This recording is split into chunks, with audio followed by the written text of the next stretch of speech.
मेरी बहन रोज की तरह जॉब पे जाती है। सुबह 9 बजे से पहले पहले चली जाती है। रोज की तरह कल भी गई थी। रोज वो जाते हैं रास्ते में। रोज मम्मी पापा फोन करके बताते हैं कि मैं पहुंच गई हूँ या रास्ते में हूँ, इतना दूर हूँ। तो रोज की तरह रोज का शेड्यूल था कि वो बताया करती थी घर पे कि हाँ वो पहुंच गई। लेकिन कल के दिन बस रास्ते में 9 सवा 9 के आसपास उसने कॉल किया कि वो रास्ते में है। उसके बाद उसने कॉल किया ही नहीं उसके बाद कि एक भी बार कि हाँ वो पहुंची नहीं पहुंची। मम्मी ने बहुत बार ट्राई किया कॉल करके कि हाँ उठाए उठा ले अभी उठा ले। उठाया नहीं, कॉल की रिंग ही जा रही थी पूरी पूरी, किसी ने नहीं उठाया। 10 बजे तक 11 बजे तक पापा ने मम्मी ने इंतजार किया कॉल करते करते। फिर पापा और मम्मी ढूंढने चले गए ऑफिस के लिए। ऑफिस में अपनी फ्रेंड से उसने बातचीत की। वो मेरी सिस्टर ने उसकी फ्रेंड से बात की ऊपर। पूछा कि ऑफिस पे आई है वो तो बात करा दो। तो उसकी फ्रेंड कह रही थी वो आज ऑफिस पे आई नहीं है, उसने मैसेज किया था कि वो देर से आई। तो मेरे पापा और मम्मी परेशान हो गए कि घर से निकल चुके थे, मैं घर पे ही था। तो रास्ते में 2 सवा 2 के आसपास मेरे पापा के पास कॉल आता है पुलिस वाले का। पुलिस वाले कहते हैं कि आप मोहन गार्डन थाने में हो।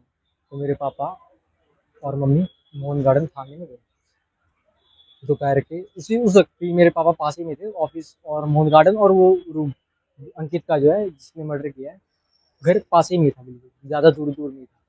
तो वहाँ पर गए मेरे पापा से पता नहीं ये डॉक्यूमेंट्स वगैरह लिए बहुत सारे। एफआईआर वगैरह लिखी नहीं लिखी वो मुझे कुछ आइडिया नहीं है कि पापा है अकेले, मतलब कि उनकी उस टाइम पे सिचुएशन आप लोग समझ सकते हो कि क्या हाल होगा। तो उनसे डॉक्यूमेंट्स वगैरह लेकर के उन्हें इंतजार कराया शाम शाम के 7 साढ़े 7 बजे तक कि उनको अभी बॉडी दिखा देते हैं आपको बेटी की। शाम 7 साढ़े 7 बजे तक उन्हें बॉडी दिखाई ही नहीं मिली सिस्टर ने। फिर उसी वक्त कहते हैं कि आप कल सुबह आ जाओ, दिन दहाड़ सुबह 10 बजे, 10 बजे से पहले पहले पहुंच जाओ। हम सुबह 10 बजे से पहले पहले आ चुके थे। और 10 उसके बाद भी करीबन वो लेट करते करते बहुत देर से बॉडी दिखाई हमारी सिस्टर ने। और पुलिस वाले कह रहे हैं कि मेरी सिस्टर का उस अंकित ने अपने रूम पे गला घोट करके हत्या किया है, गला दबा करके। मतलब अभी तक कुछ पता लगा कि किसने आपकी बहन के साथ की? अंकित ने अंकित है। अंकित है उस अंकित वो है। पहले वो जहाँ पर काम करती थी ना, तो अंकित भी वहीं पे काम करता था। अंकित ने उसे पैसे का झांसा दिया, कहा कि तुम मेरा काम करो, उसके बदले में मैं तुम्हें पैसे दूंगा। तो मेरी क्या बहन काम करोगे बताएं? काम मुझे नहीं पता था। उसने आखिरी में मेरी सिस्टर ने घर पे बताया था कि फ़ोन पे ही काम होता था कुछ, तो फ़ोन पे किया करती थी। तो काम करने के कुछ बन गए थे करीबन 4-5 हज़ार रुपए। तो उसने मेरी सिस्टर ने बताया घर पे कि कुछ दिन हो गया, 10 दिन करीब, तो इतने पैसे बन रहे हैं, वो दे नहीं रहा, बात कर नहीं रहा, बोल नहीं रहा। तो घर वालों ने कहा कोई बात नहीं, पैसे ले छोड़ दे, बाद में कमा लेंगे जिंदगी में।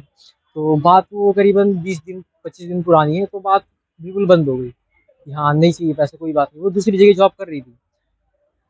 कल कल का सीन आपको बता दिया। कल फिर अंकित के पापा जो है उसने खुद पुलिस वालों को कॉल किया, कहा कि एक लड़की का बॉडी पड़ी है कि उसका बेटा खुद मर्डर करके भागा है। उसके पापा ने खुद बोला और पुलिस वालों ने मेरे पापा को बताया। तो तब तक पुलिस ने क्या कुछ कार्रवाई की? मेरे को नहीं लगता कि उन्होंने पकड़ा है कभी। अभी अंकित कहाँ पर अभी फरार है। फरार है? तो आप क्या कुछ प्रशासन से आप मांगते हैं कि क्या आप फांसी बहुत कम है उसकी। फांसी बहुत कम है उसके लिए। आप समझ सकते हो, फांसी बहुत कम है उसके लिए।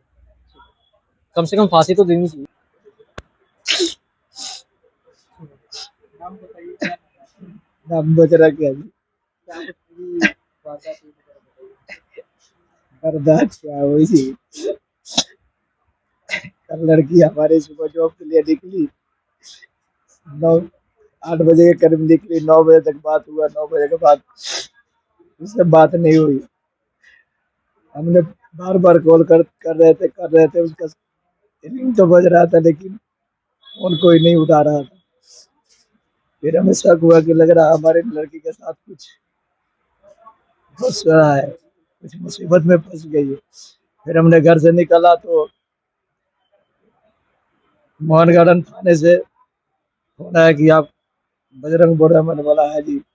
आपकी लड़की रुपा? मैंने बोला है जी।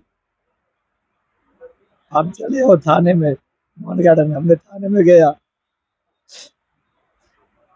2 सवा 2 बजे के करीब में गया।